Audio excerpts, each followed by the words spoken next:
تو ہڑ کو اگر منہ میں بھی رکھ لیا جائے تو کوئی بیماری اس کے منہ میں رکھنے سے پیدا نہیں ہونے پاتی۔ یہ ایک بڑی زبردست اور کارآمد چیز ہے۔ اور نحمدہ ونصلی ونسلم علی رسولہ الکریم، اما بعد، فاعوذ باللہ من الشیطان الرجیم، بسم اللہ الرحمن الرحیم۔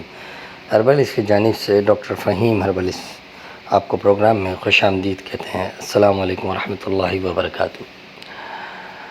ناظرین، آج کی ہماری جو جڑی بوٹی ہے، یا جو جڑی بوٹی کا درخت ہے، وہ وائلڈ اسپیراگس ہے، جسے ہلیلا کابلی بھی کہتے ہیں، اسے ہڑ بھی کہتے ہیں، بڑی ہڑ بھی کہتے ہیں، یا ہڑ افغانی ہڑ بھی کہا جاتا ہے۔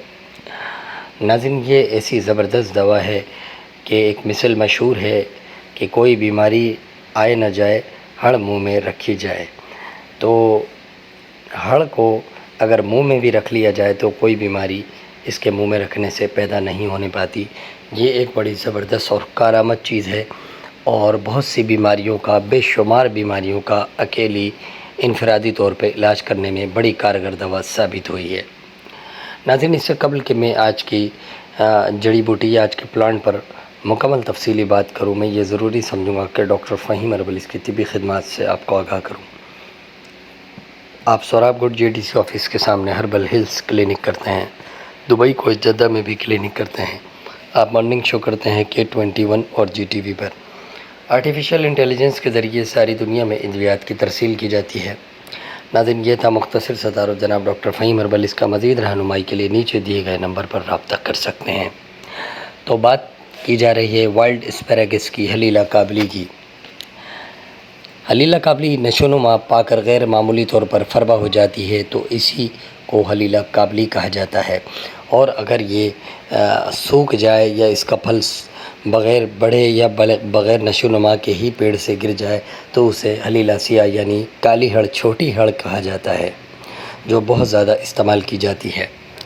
ناظرین، یہ تمام افعال میں ہلیلا زرد یا ہلیلا سیاہ کی مانند اثر رکھتی ہے۔ اس کی مقدار خوراک 4 ماشے سے 5 ماشا تک لی جا سکتی ہے۔ سامعین، یہ دوا ڈائجسٹ سسٹم کو بہت زیادہ ترقی دیتی ہے، اس لیے کھانے کو ہضم کرنے میں بے مثال ہے۔ پیٹ کے درد اور آنتوں کے امراض میں بے حد مفید ہے۔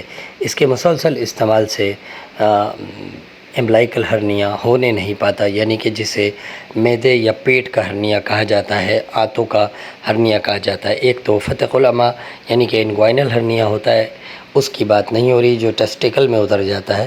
یہ امبلائکل ہرنیا ہے، جسے نابی ہرنیا بھی کہا جاتا ہے۔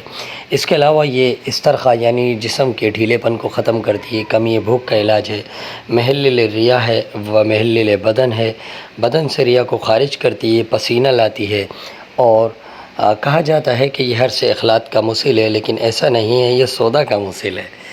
تو ناظرین، اسی کے ساتھ ڈاکٹر فہیم کو اجازت دیں۔